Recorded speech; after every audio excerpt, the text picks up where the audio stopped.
Welcome to Worth Your Time with your hosts from the nationally syndicated Bob and Tom Show, Kristi Lee, and the president and CEO of the Indianapolis Zoo, Dr. Rob Shumaker.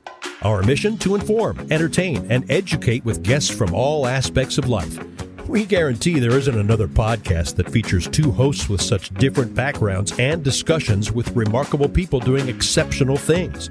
So let's get started. Here are your hosts, Kristi Lee and Dr. Rob Shumaker. Welcome to Worth Your Time. I'm Kristi Lee, along with Dr. Rob Shumaker, and we have a very special guest today. He is the Vice President of Marketing and External Affairs. Boy, that sounds fun. What kind of affairs? I don't know.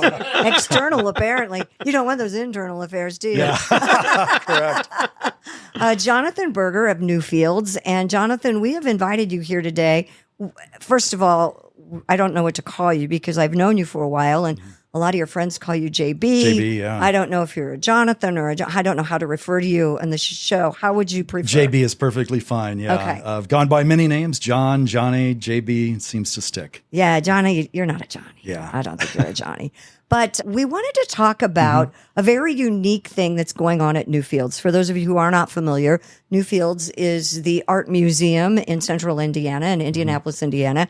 And you have a very special program running right now called the LUME, and explain to our listeners what that entails. Well, thank you for having me here, first of all. And the LUME is a fully immersive experience. And when I say fully immersive, I mean you are in it. So it is on the fourth floor of our museum. It's over 30,000 square feet of projection space. And so when you first walk in to the space, you're overwhelmed by these images that are projected around you. 30,000 square feet of projection calls for 120 high-definition projectors on all of the walls, on the floor, and there's music that goes along with that. As soon as you walk in, you're going to have an aroma. There's smell, and about halfway through the experience, there's a full-blown cafe and bar in the experience, so you don't have to leave. And we started this maybe 4 years ago with Van Gogh, the art of Vincent van Gogh, and then Monet and Impressionists. And now we are exploring the life and works of Salvador Dali. Salvador Dali, he is a very interesting man. Absolutely. With some very interesting works, if people are not familiar. Are you familiar with Dali's work? I am. I actually love his stuff. Cool. And I think for people that aren't familiar, I always call it's the melting clocks. Everybody knows the melting clocks. Everybody knows the melting clocks. I actually, no surprise, I really love the one with the two elephants. There's probably more than one with elephants. Oh, absolutely, yeah. But I love the elephants with these long, incredibly ridiculously long, tiny little legs that it's just so ridiculous, but I love it. Yeah. And I love the fact that he grabbed onto such diverse and crazy topics. Yeah. And, crazy, I shouldn't say it that way. Crazy in the sense of unique, unusual, unexpected. I love it. I think his art is absolutely fantastic.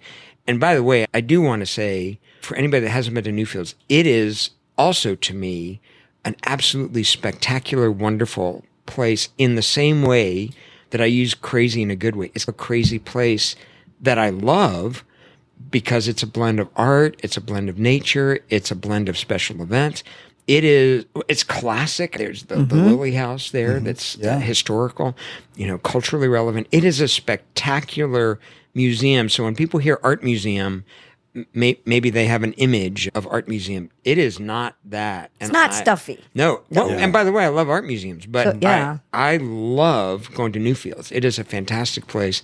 And to me, LUME is it's a great representation of what makes it so unique. Mm-hmm. I think, you touched on a couple of things there. We are an art museum. And one of the things that I think that the LUME really does is sometimes people are a little uneasy going into art museums. Maybe they're curious about art, but they don't know what to look at. They don't know what to explore, and maybe don't want to feel embarrassed when they're there. Very comfortable going to their neighborhood art fair and getting a glass of wine, walking around. Sure.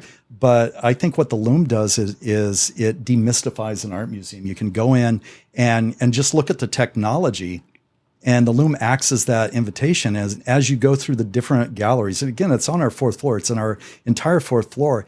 And by the time you get to this final gallery, you're really stepping into a traditional art gallery. And so you go through this change and then get, again, get dropped off into a gallery space, and suddenly you're looking at that artwork Of Dali's work. of Dali's Yes. works Right. in the same way you would if you were an experienced art lover going to all sorts of museums.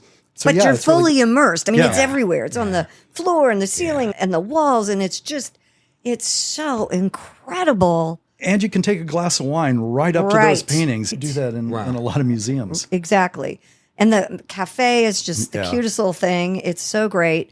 We had the opportunity, my family, to do something very unique. It was called Dining with Dali. And the head chef at Newfields is incredible. And he put together this amazing 10-course with wine meal. And every course, and I meant to bring the menu with me and I forgot, but it matched one of his paintings. And while we were eating, the paintings would change to match the course. So you'd be sitting there and there was a giant bee on my plate. I mean, because it was part of the projection screen. But it was a really cool and interesting experience. How did that come about? It's just part of curating these experiences. And one of the things that we did a survey several years ago that talked about what people like to do in their spare time. And the top thing was going out to dinner. If your boss gave you the day off, yeah, I'm going to go out to dinner and have a great meal. And so that's when we created this culinary arts program that, hey, let's meet people where they are. And so if food and drink are important to them, let's bring that into the museum. You can go into the Dali experience. And Dali fancied himself a bit of a cook. He wrote a cookbook. Well, and what wasn't he? Well, Yeah, exactly. He was That's true. everything. Yeah. He did so many things. Yeah, and cocktails, mix some cocktails. Yeah. And so we just lean into that. It's already there. And our chef prepared this amazing experience in the LUME. And it's just part of our team and curating these great experiences. And you also have original Dalis. Yeah, we we need to do. talk about that. Yeah, no, that's a great story. So when we were building out the LUME, and so like I said, we did Van Gogh and Monet, and we have those works in our collection. So it's natural to put them in that third gallery. And so I was scratching my head because I didn't think that we had any Dalis in our collection. I'm talking to our counterpart down in St. Petersburg, where the Dali Museum is, a beautiful museum down there. Yes. And we were talking about getting a loan. And one of our curators, who's since retired, said, "Hey, I've got these 4 in our collection." And what? They haven't been on display since 1979. Wow. And imagine my excitement. And I'm going to geek out here a little bit. So we go into Works on Paper Suite, and here they are laying out on a table. They're not framed. They're just the watercolors that are about 36 by 36 square. And they're just stunning. They're bright. They're not like a watercolor you would think. They're just these very bright. It's called gouache, the technique. And it's, oh my God, we've got these, what I consider undiscovered treasures in our own collection that haven't been seen in 45 years, most people's lifetimes. And it was just so exciting.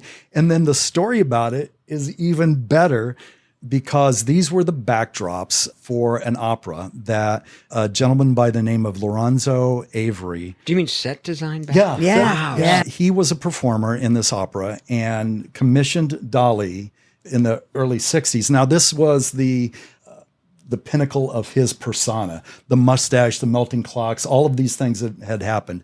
And so he commissioned him to do 5 paintings, or these backdrops, for this opera, as well as be the costume designer.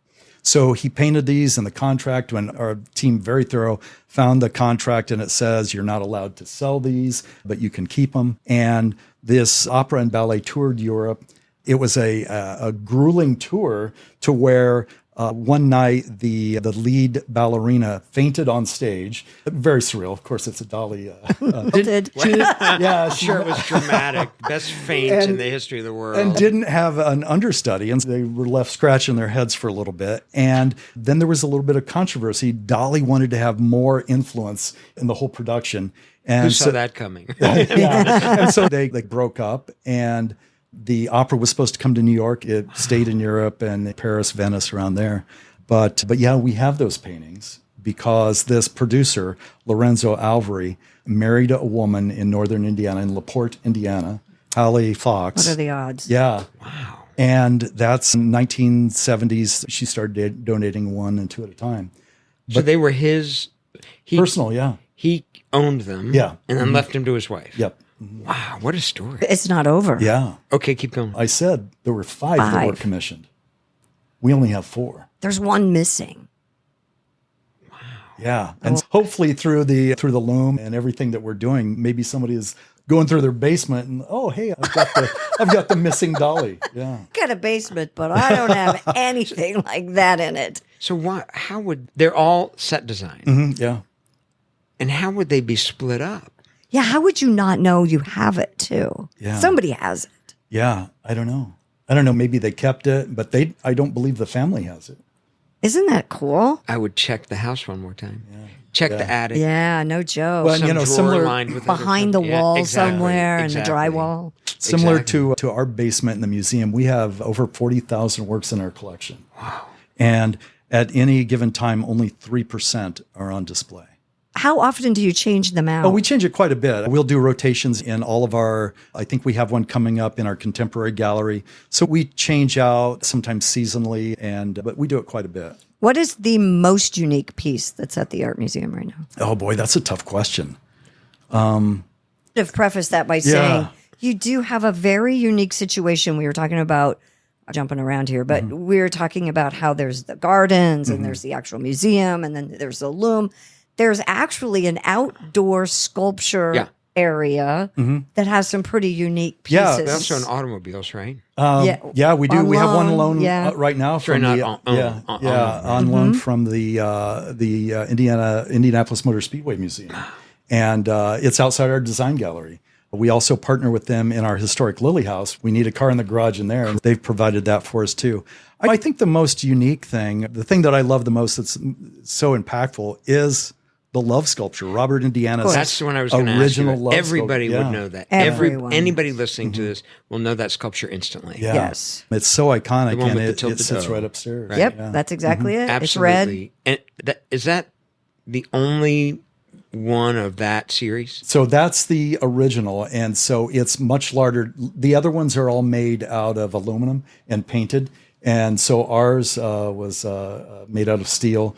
It's got a nice a red rust patina on it. It is iconic. Oh, yeah, absolutely. And you can walk right up to it, Yeah. and it's right there. It's absolutely iconic. Yeah, it's very cool. Very cool.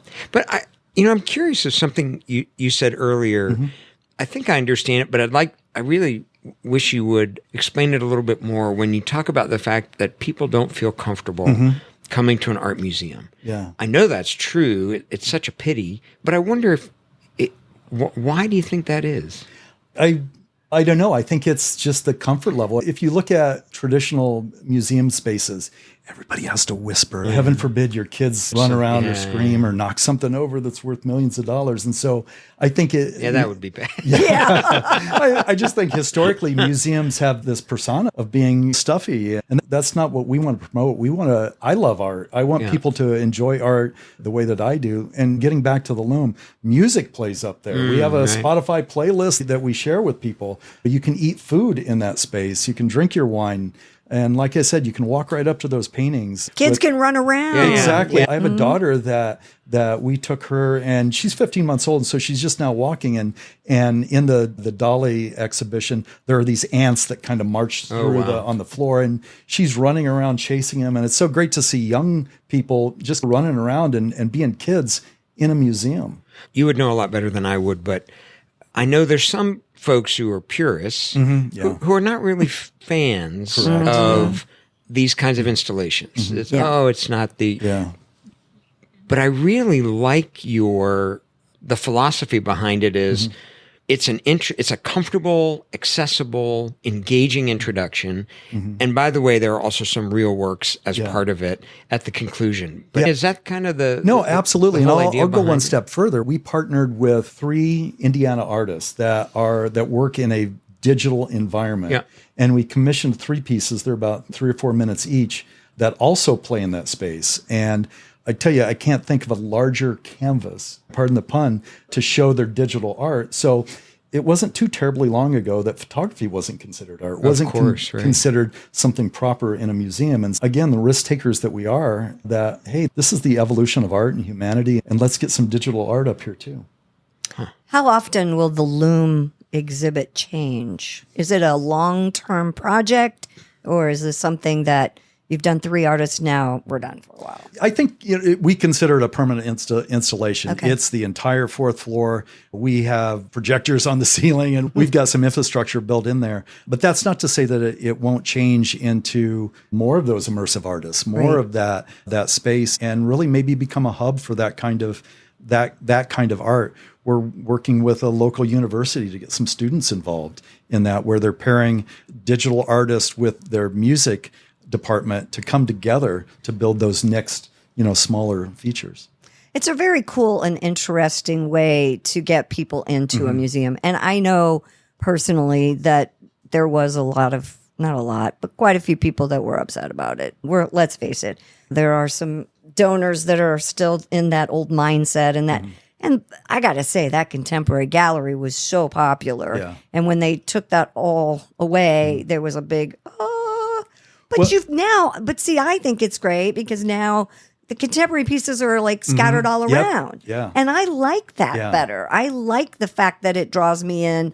Oh, check that out, rather than it all being in one space. Yeah, no, you're absolutely right. And I think that was one of the misconceptions about, our contemporary collection went away. It was integrated in with all of the other art. And like you, I love that, being able to look at a Rembrandt and next to a contemporary piece of art. Yeah. And we awesome. we've got a gallery, 10,000 square feet or 12,000 square feet of sole contemporary art too. Yeah. I didn't want to shortchange the contemporary people. Yeah. Yeah. So how did you pick Dali? Great question. So when you're thinking about introducing art to people, you have to meet them where they are. If you look at these artists as a brand, if you have name the top 5 artists, Dali's going to be in that, along with Van Gogh and Monet. And Picasso. yeah, exactly. Is that coming up? Yeah, maybe. Yeah. Can't let any secrets out. Yeah. Yeah. The other thing that interesting to me about Dali is his celebrity. Not really easy, at least in modern times, to think of an art. I mean, he was obviously so much more than a painter. Yeah. But to think of him as a celebrity and how much his persona, and you already said it, his persona is what people think of first, I think. Yeah. Most of the time, the big waxed mustache and the expression with his eyes wide open. And I mean, he was so unique. Yeah, I think didn't he have an armadillo on a leash? Yes. Through the subway? Anteater. Yeah. Sorry. Anteater, yeah. Anteater. Oh, that's right. Yeah. And 2 pet ocelots. Yeah, that's right. Which I'm not recommending. It's not a good idea, but that was it's a different era, and that was part of his persona. But I think Warhol. Oh too, gosh, yeah. Warhol's a great example. But Did he have crazy animals, Warhol? No, just that being. Oh, that being, persona, the being a persona celebrity. Being the first thing Oh, you think yeah, of. for sure. But I can't think of anything comparable in modern. So the one, to be honest, I did go back and look some stuff up because I thought I knew a few things about him, like the anteater and so on. But I forgot that he used to go on the circuit of the late night Talk shows and game shows. Oh, right. He was a panelist on What's My Line? It would be the equivalent of being on Jimmy Fallon today. Yeah. I can't think of any artist. Yeah, you don't see Banksy on. No, you don't. Anywhere, yeah. You don't Yeah. think of anything. I mean, it was such a different era where he was a huge celebrity. Everybody talked Worked about with him. Hitchcock, yeah. Yeah, I still can't wrap my head around whatever that event was. This factoid that he showed up at an event in a limo with him in the limo, and the rest of the limo was filled with cauliflowers. And you're like, that's creative. Yeah. That's great. Yeah, Who's, of all the who's artists- talking about it 50 years later? Of I mean, all it's the artists crazy. that we could talk about, for me, I think Dali would be your artist. If I had to put an artist with your personality, Is that good? I yeah, think so. I think so. because a lot of people don't know this about you, and I think we've talked in other episodes. Oh, geez. You have a quirky side, but you've got this. I think that you're fascinated by the tattoos and everything. by Oh, yeah. people that are like Dali, that are. No, I think people get thrown off by the PhD in biology. They Yes, think- it does. It is a little intimidating. I it's a admit. little nerdy too. Yeah. But yeah, there's so many. But that kind of connected. I guess you're right now that you say it, because the way he looked at animals, the way he looked at psychology, the way he wove all those things together, the symbolism of all of it, and this whole idea of surrealism and being immersed in, I don't know what to call it, dream imagery or subconscious imagery or something. Well, that's it's fantastic. One of It's the things about the fantastic. LUME that you I think Dali would appreciate it. I think that this would have been a medium that he would have just been in, because it is these dreamscapes that he's painted. Yeah. You're stepping into them. You're stepping into the mind of Dali in the LUME as it all unfolds around you. And so I think I think it is a line of sight into his thoughts. We highly recommend you see this exhibit. If you have the opportunity, it's running at Newfields in central Indiana, in Indianapolis, through the end of the year. Is that correct? Yeah, actually into April. Okay. Next year. Of next year. Oh, so we have some time. Yeah. Awesome. You don't want to miss it. It's worth a drive. Any if you time can get of the here, year, it is a fantastic facility. Jonathan, you have a very unique background. You didn't really come up through the art world. I didn't. You came up more in a marketing type of position, and you have changed some things and done some things at Newfields, including LUME. But to get people on the grounds and doing things that take away the stuffiness, if you will. Can you explain a couple of those? Yeah. When I came on board at Newfields, we had the first year of Winter Lights, which is this. We have 152 acres of garden space on our campus, and the 52 acres on the upper campus. And so we really decorated all of the trees out to the very smallest branches on the end with lights, and just made this amazing magical moment. And we noticed that in the slowest months of the year, all of these people came, and they loved it. And it is stupendous. It is stupendous. It's stupendous. And it's cold, and it sometimes is snowing, but you are just taken away in this magical, wonderful family tradition that it's become. The world fades away when you step on our campus, and you're in that. And one of the things that I like to think about is building things around traditions. And you have Christmas, but then you also have Halloween. And maybe it's not the most financially successful holiday because there's no gift buying, but it's very popular. And so I begged a couple of CEOs ago if I could embark on this little journey of a pumpkin walk. And so where it landed was 2,500 jack-o'-lanterns, and I think a campus full of 30,000 pumpkins and gourds, all locally sourced. And we have this historic property, a big lily house, and it's white, and you can just project on it. Yeah, you can. And so I had this idea of, wow, what would it be like if you walk down this? And this path is in our back lot where the trees aren't as manicured as they are out in this Olmsted designed garden. And I'm like, oh, I can do something with this. So I've lined this path, the pumpkin path of peril, with these jack-o'-lanterns.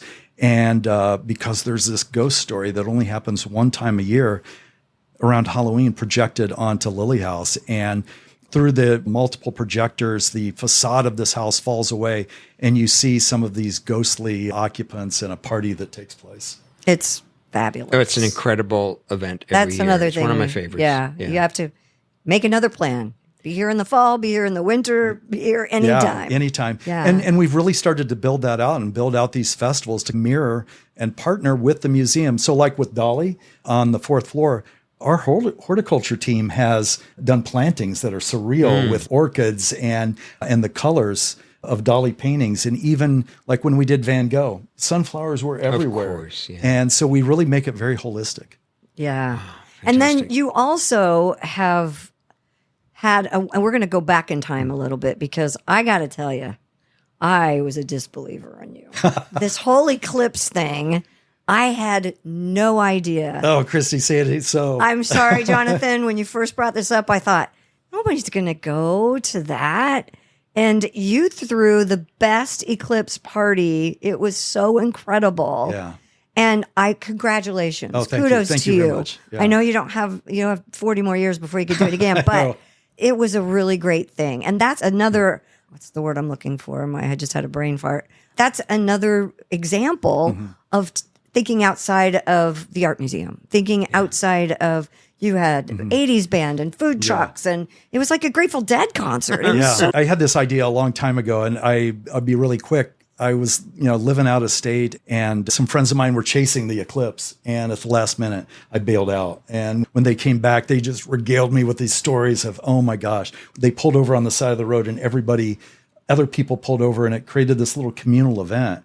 And I missed it. I realized I missed something pretty special. And so when I was at Newfields, and this was like 6 years ago, I'm in a meeting and I'm like, hey, you guys, I've got this idea. We're going to do this eclipse and we're going to call it Total Eclipse of the Art. And they're like, JB, what are you talking about here? And I'm like, no, it's okay. It's on a Monday. It's not going to interrupt our business. And I just couldn't get them to budge.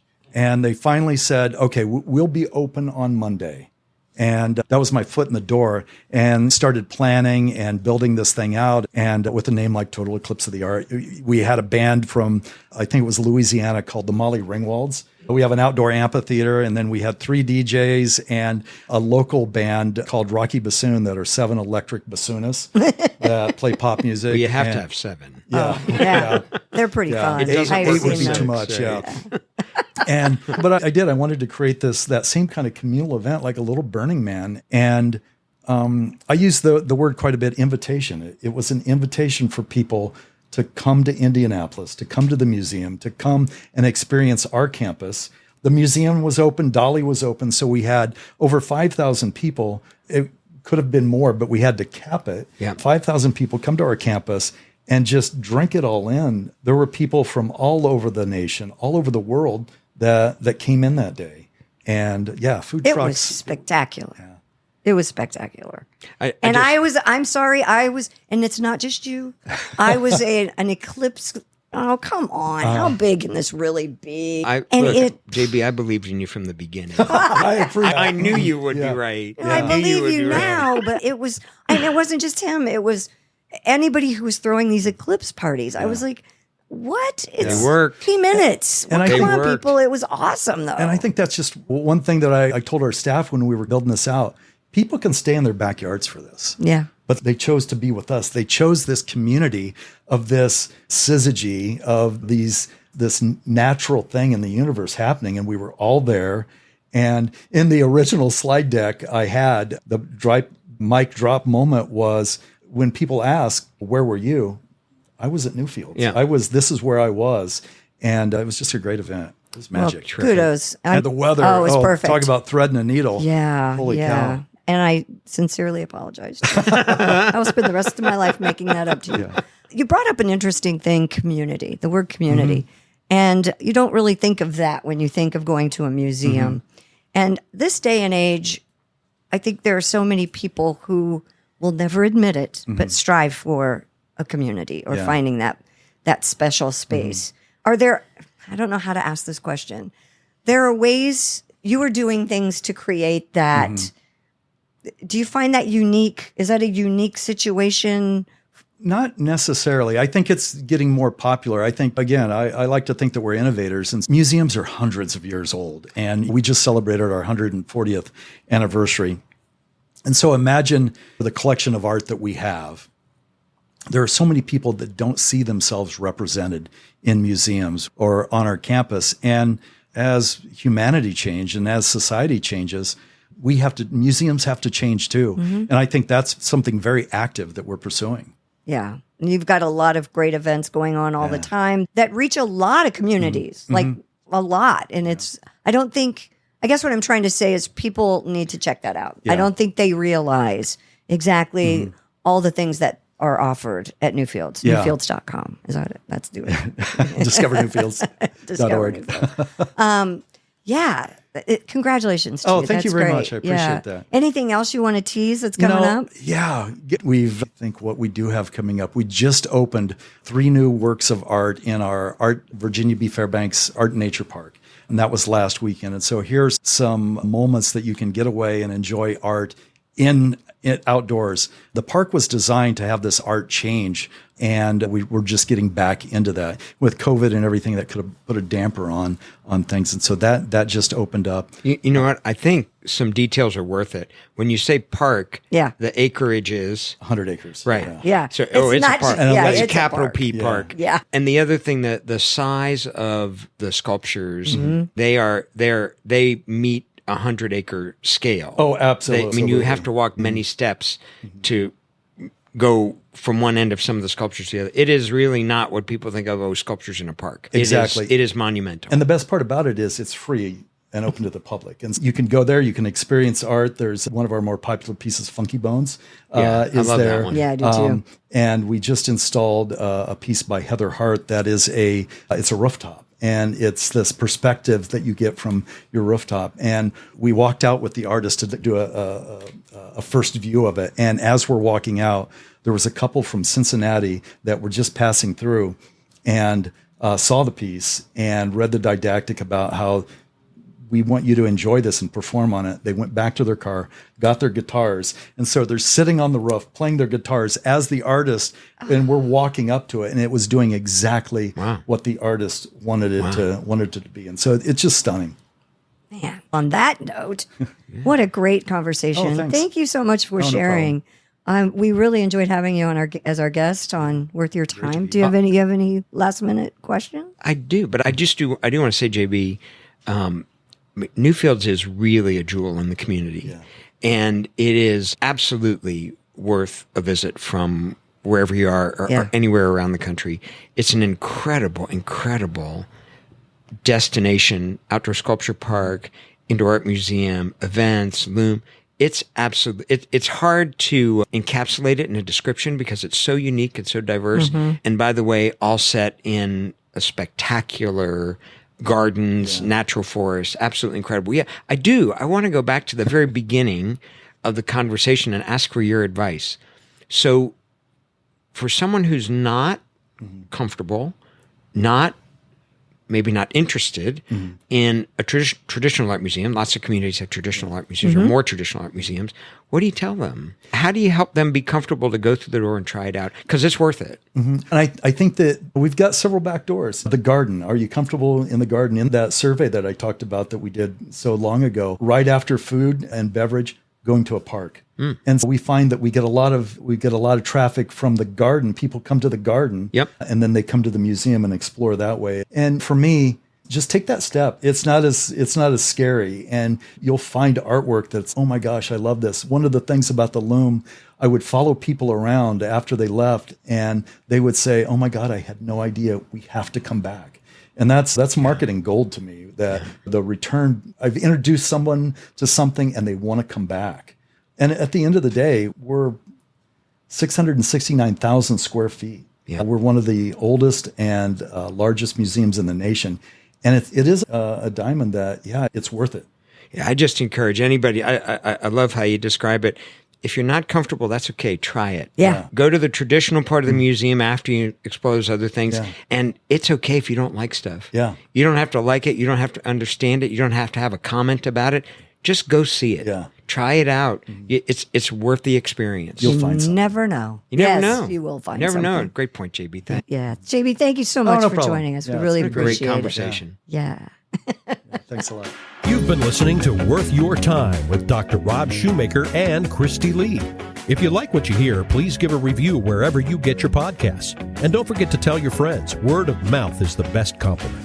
Thanks to our producers, Chris Spangle of Leaders and Legends, LLC. You can reach him at leadersandlegends.net. Also, thanks to Sophie Ritz. I'm Christopher Geisen. Thanks for joining us.